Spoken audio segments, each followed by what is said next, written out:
Body shot. Oh! Kombinasyon ni Kabayan mga idol. Walang nang nagawa itong Australiano. Butata! Oh! Oh!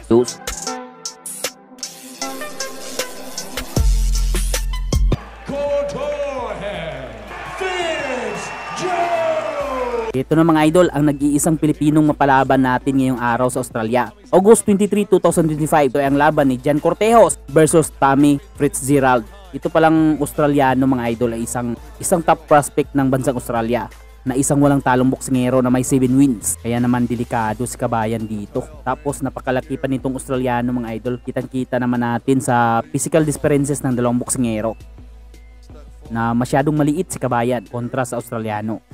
Ang Pilipinong boksingero pala dyan mga idol is naka blue gloves tapos black trunks, at ang Australian boxer is ang naka black gloves na may rebeteng gold brown na trunks. Uy, masyadong wild itong Australiano. Gusto na ata tapusin kaagad ang laban pero hindi makatama sa maliit na Pinoy. Pero so far maganda ang mga banat ni Kabayan dito sa umpisa ng laban mga idol. Sana magtuloy-tuloy ito. Oh, masyadong wild itong bumitaw ng kanyang mga suntok.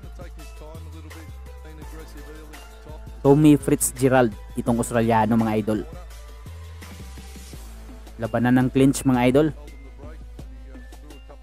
Uy, rabbit punch, delikado yan. Marami nang namatay sa mga rabbit punch nga na mga suntok. Siya pa ang malaki, siya pang magaling mag rabbit punch. Warning na naman. Ito kasing referee mga idol is Australiano. Kaya pabor talaga sa kanyang kababayang boksingero. Kaya naman palaging winawarningan itong si Cortejos. Body shot by Fitzgerald, Australiano. Grabe maka-pressure itong si Gerald mga idol, si Fitzgerald. Kailangan ito pataubin ni Kabayan. Ito na mga idol, round number 2. Ang labang ito pala mga idol ay may titulong nakabinbin mga idol. Ang titulo ng Australian lightweight title. Pero ang kasalukuyang may hawak dyan sa titulong yan mga idol is itong si Fitzgerald. Tapos itong si Cortejos ay isang challenger lamang dito sa laban. Nakuha yan ni Fitzgerald nung huli niyang laban mga idol, yung Australian lightweight title. Ganda ng kombinasyon ni Kabayan mga idol. Walang nang nagawa itong Australiano. Butata! Kirig!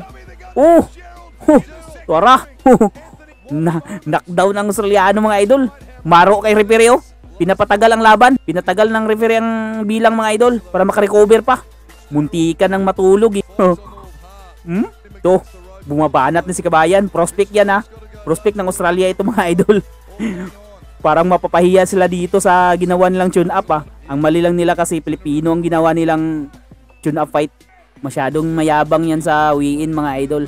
Yang si Fitzgerald kasi feeling niya kasi matangkad siya maski sa physical differences is masyado siyang malaki. Parang dito sa laban hindi na ito lightweight napakalaki. Kailangan dito ni Kabayan isang basis pa pataubin itong si Gerald. Hindi na yan babangon, mahihiya na yan. Tahadong-tahado ng Australiano mga idol. Di katulad kanina na inaararo si Kabayan. Body shot. Walang bilang yun. Nagpakilala na ang Australia mga idol. Jeff Horn. Ito pala ay mga kabaro ni Jeff Horn mga idol. Sunod-sunod na body shot tapos bumagsak. Dapat may bilang yun maski na nadulas. Kasi nanggagaling sa suntok Ito na mga idol, round number 3. Sana mapaluwapan ni Kabayan yung kanina niyang ginawa mga idol. Palaging nag-warning itong referee maski wala siyang ginagawa Iba ang trip ng referee na ito mga idol. Pinapapagalitan kaagad ang Pinoy maski wala siyang ginagawa. Ayaw kasi niyang masaktan itong Kabayan niyang Australiano. Tinamaan si Kabayan ng sulit. Ito mga idol balikan natin yung dahilan ng pagtigil ng referee ang laban. Na corner si Kabayan mga idol. Tapos dito. Hindi bumagsak si Kabayan mga idol. Tapos ititigil niya ang laban na yan. Wala nang bilang-bilang, itinigil kaagad.